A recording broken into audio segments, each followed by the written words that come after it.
Il tiro mancino alle 12:28 di questo venerdì 7 ottobre, ricco di tantissimi ospiti, di tantissimi amici e di personaggi veramente importanti. Io sono molto contenta di ospitare quest'oggi una persona veramente eccezionale. Sto parlando di Nello Musumeci, deputato alla Regione Siciliana. Con mio grandissimo piacere ci ritroviamo. Buongiorno, benvenuto. Buongiorno a lei, buongiorno a chi ci ascolta. È un piacere mio mettere piede in questa storica vostra emittente. È detto da Nello Musumeci, che tra l'altro parlavamo fuori diretta, pensate, lui fu dirigente di una delle prime radio e quindi diciamo che fa parte anche del mondo della radio in qualche modo. La mia esperienza giornalistica si è formata e consolidata nella radio. Ricordo che dirigevo i servizi giornalistici di Radio Sud, la prima emittente autorizzata nell'Italia meridionale dopo la storica sentenza della Corte Costituzionale del 1975.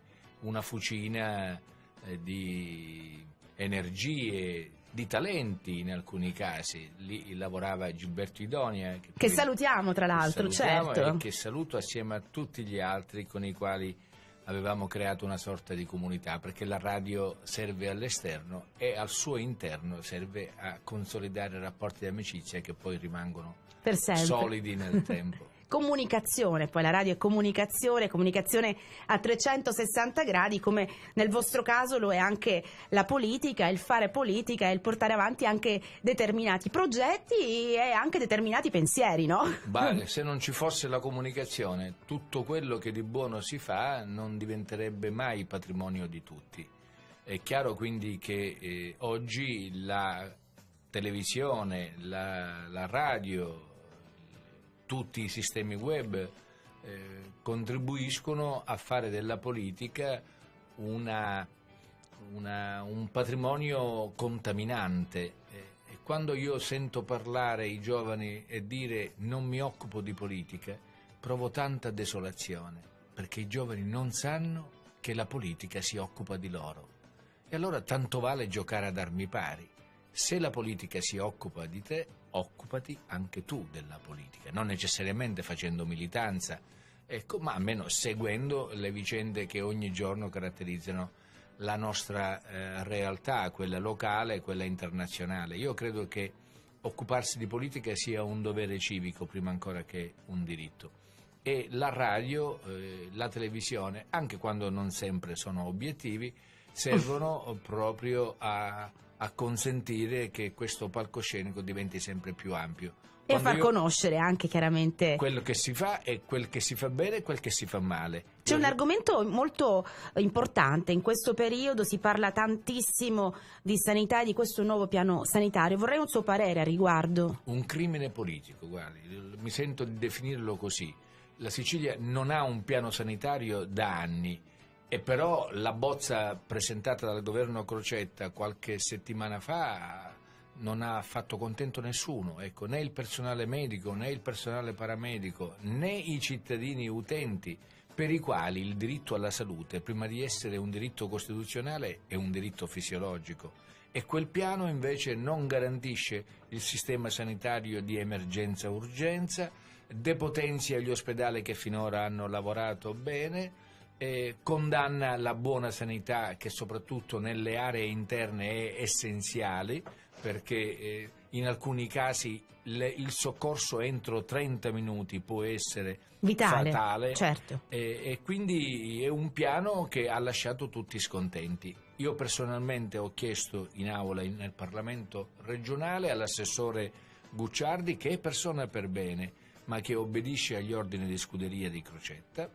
Ho chiesto all'assessore di venire in aula per riferire se si è trattato di una barzelletta, di una sorta di pesce d'aprile fuori stagione, o se invece il governo pensa davvero di poter ragionare sulla sanità come il contabile ragionerebbe con le entrate e con le uscite. Con la salute della gente non si può lavorare col bilancino, occorre assicurare una sanità diffusa, evitare gli sprechi e sperare che le competenze siano legate alla capacità e non alle amicizie politiche all'interno degli ospedali. Da questo dipende sicuramente la salute di moltissima gente, la vita di moltissima gente, ma anche dei posti di lavoro. Ma di questo ne parliamo tra pochissimo, sempre con Nello Musumeci. Se avete qualcosa, se volete chiedere qualcosa, inviate i vostri messaggi al 380 19 33 500. Questo è Studio 90 Italia. Ascolteremo 2 canzoni nel corso di questa nostra chiacchierata, e una di queste è una canzone del 1991 che piace molto a Nello Musumeci, che è una canzone di Riccardo Cocciante. L'annuncia lei? Certo, se stiamo insieme un perché dovrà pure esserci, lo dico sempre ai miei sostenitori, e mi piace che a riproporlo questo concetto sia stato Cocciante. Torniamo tra poco, grazie.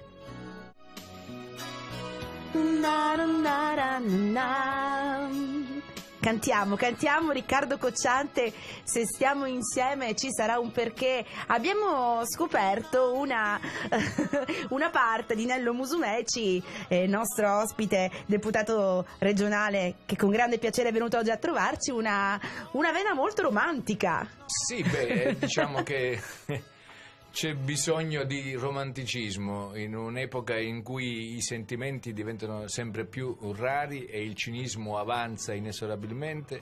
Io credo che quando non c'è l'anima congenita bisogna inventarsela, quella del romanticismo, per dare un senso alla vita, al rapporto. Si affronta meglio sicuramente. Dobbiamo affrontare giorno dopo giorno le criticità della vita e dobbiamo saperlo fare pensando agli ultimi, ai non garantiti. E stavamo parlando appunto prima del piano sanitario, della salute del cittadino, che è un diritto proprio di ogni cittadino essere aiutato qualora si avesse bisogno. Ma di parlavamo... una scelta del governo che però si muove in direzione del tutto opposta. Io mi auguro che il governo Crocetta ci ripensi e assieme ai tagli agli sperperi voglia assicurare la sanità anche nei centri dell'entroterra, anche laddove un'ambulanza fa fatica a muoversi, anche dove gli ospedali specializzati, penso quelli di Catania, di Palermo e di Messina, possono essere ad una distanza che può apparire relativamente breve e invece diventa infinita quando un soccorso si ritrova di fronte a piccoli ostacoli, un passaggio a livello, una mandria che attraversa la strada. Sono minuti che possono diventare fatali. Ecco perché il diritto alla sanità dell'emergenza deve essere assicurata soprattutto nelle zone disagiate, nelle zone lontane dai grandi ospedali altamente specializzati. Parlavamo di tagli anche all'interno di queste strutture, non solo, ci sono tantissimi tagli che riguardano persone che improvvisamente si ritrovano senza lavoro, che siano all'interno di queste strutture mediche ma che siano del lavoro in generale. Ecco, come ci si può attivare affinché si possa trovare una soluzione per coloro che in questo momento si ritrovano senza un lavoro? Ecco. Stiamo pagando una politica assurda portata avanti per tanto tempo, e lo dico perché a questa politica va addebitata la responsabilità sia di centrosinistra che di centrodestra. Lo dico anche per la mia parte politica, che ha commesso degli errori. E nel passato si era convinti che la ricchezza fosse il denaro pubblico, e allora i comuni, lo Stato, la regione, le province hanno creato occupazione senza lavoro. Adesso ci si è accorti che la ricchezza sta nella impresa, non nel denaro pubblico, che peraltro non c'è più. Ecco perché noi dobbiamo mettere le imprese, piccole, medie soprattutto, nelle condizioni di poter lavorare, investire e quindi assumere personale. Sono convinto che per fare questo bisogna alleggerire il peso fiscale, perché altrimenti un imprenditore va a investire dove il lavoro costa di meno, è chiaro, quindi fuori dall'Italia. Se noi alleggeriamo la pressione fiscale, oggi un imprenditore lavora 8 mesi per lo Stato in un anno e 4 mesi appena per la sua famiglia. Bisogna invertire questo rapporto, bisogna modificare l'apprendistato. Non è vero che tutti i ragazzi che escono dalle scuole vogliono andare all'università, e spesso quando vanno all'università rimangono parcheggiati lì senza entusiasmo, senza motivazione. chi vuole andare all'università deve essere aiutato e sostenuto a farlo, chi ha 18 anni vuole prendere un diploma e vuole lavorare deve poter fare l'apprendistato e imparare un mestiere ed inserirsi nel circuito produttivo dell'impresa. Questo oggi non lo fa né la Regione Siciliana né lo Stato, o se lo fa male. Ecco perché noi riteniamo, se io fossi Presidente della Regione, io credo che dovremmo partire proprio da questo tipo di riforma, sostenere le imprese, incoraggiarle, invece la pubblica amministrazione pare che ce l'abbia con l'imprenditore. Se un imprenditore va in un ufficio pare che trovi un nemico, lo condannano a 15-20 passaggi da un ufficio all'altro, lo portano avanti, lo trascinano per mesi e mesi e quel poveretto esasperato poi finisce col dover rinunciare al suo sogno di imprenditore. Quindi più opportunità sicuramente e più agevolazioni. Meno pressione fiscale, meno tasse per gli imprenditori, più agevolazioni, più incentivi, uno sportello unico, le pratiche e la burocrazia non debbono essere di intralcio, rivedere l'apprendistato, insegnare un mestiere a chi non vuole andare all'università e vuole invece inserirsi e tornare a fare il lavoro manuale, perché il lavoro manuale ha la stessa dignità del lavoro intellettuale. E come? Noi ci fermiamo un attimo, sempre con Nello Musumeci, che chissà a questo punto magari si presenterà alle regionali. Questo poi lo vedremo. Vedremo. Intanto, a proposito di bella musica, c'è un'altra canzone che piace molto sempre a Nello Musumeci. Era questa volta il 1970. Sì, sono Perché questa canzone? È facile immaginarlo, le prime emozioni. La prima cosa bella. I primi amori. Io vivevo in un paese della provincia etnea, a Militello in Val di Catania, e le compagnette di scuola erano sempre il primo approccio col quale confrontarsi, a patto che non lo capissero i propri genitori. Ecco, meglio di no, all'inizio soprattutto, era un periodo particolare. Ascoltiamo questa canzone insieme, poi torniamo perché ho un'altra cosa da chiederle adesso. Prego. E in questa vita bisogna essere guerrieri. Buongiorno, 12:52 in chiusura di questo venerdì 7 ottobre, ricchissimo di ospiti con me, Nello Musumeci, deputato regionale, grande piacere, ripeto ancora una volta. Grazie anche per me, il piacere. Una piacevolissima chiacchierata. Prima avevo chiesto ai nostri ascoltatori se qualcuno avesse delle domande, è arrivato un messaggio da parte di Salvo, glielo leggo. Ciao cara Paola, sono l'amico Salvo, tanti saluti al caro e grandissimo onorevole Musumeci, in cuor mio Nello, del quale ho tantissima stima, è unico grande politico. Una domanda, caro onorevole, lei mi sembra adatto a fare il presidente regionale siciliano, anche se io l'avrei voluto sindaco a Catania. Ma Crocetta, si ricorda? Qualche anno or sono non annunciò l'alta velocità ferroviaria? Che fine ha fatto? Bugia o fantasia? Questa è la domanda di Salvo, che salutiamo e ringraziamo. Certo, anch'io saluto Salvo, non l'ho identificato ancora bene, ma lui saprà come fare, ma in ogni caso grazie a Salvo. Io ricordo l'annuncio del Presidente Crocetta sulla tratta soprattutto Catania-Palermo. È una tratta che mi interessa perché io vado al Parlamento in treno e qualche volta con l'autobus. Lo faccio perché nel frattempo posso lavorare tranquillamente. Se dovessi mettermi alla guida della macchina perderei 2 ore per l'andata e 2 ore per il ritorno. Ecco, la tratta, di questa tratta se ne parla già da oltre 30 anni. Oggi impiega quasi 3 ore. Se venisse velocizzata, ammodernata nella parte vicino Enna, si potrebbe benissimo fare in 1 ora e mezza. Io non so se con i fondi del Patto per la Sicilia verrà inserito anche il progetto di ammodernamento di questa tratta. Credo che il progetto ancora non ci sia, perché le ferrovie preferiscono dirottare le grandi opere, la elettrificazione, il doppio binario nel nord Italia, nel centro Italia, e noi restiamo colonia. Però per quanto mi riguarda, da deputato dell'opposizione, insisterò perché questo progetto, questo intervento possa essere inserito fra i progetti futuri, e così alle parole di Crocetta faremo seguire i fatti concreti.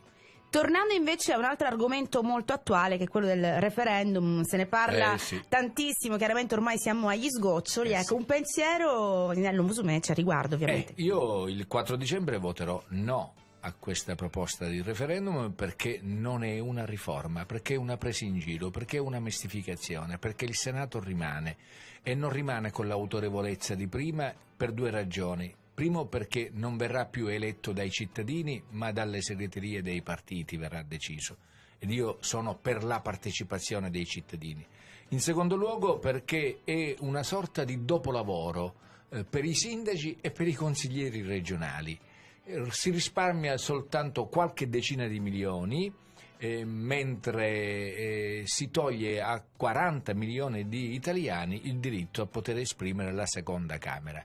Io sono convinto che sarebbe stato meglio abolirlo del tutto e lasciare soltanto la rappresentanza politica.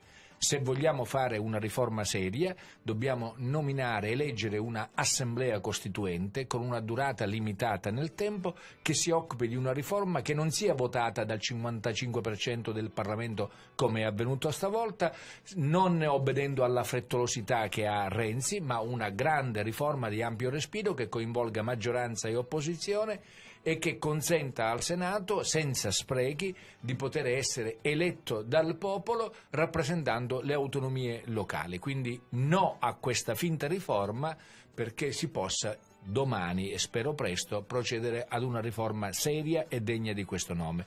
Per queste ragioni vado in giro per la Sicilia, col mio movimento diventerà bellissima, proprio perché organizzo incontri con i cittadini, soprattutto con i giovani, affinché abbiano le idee chiare o comunque possa io contribuire a rassegnare le mie idee su una scelta referendaria che impone la partecipazione di tutti.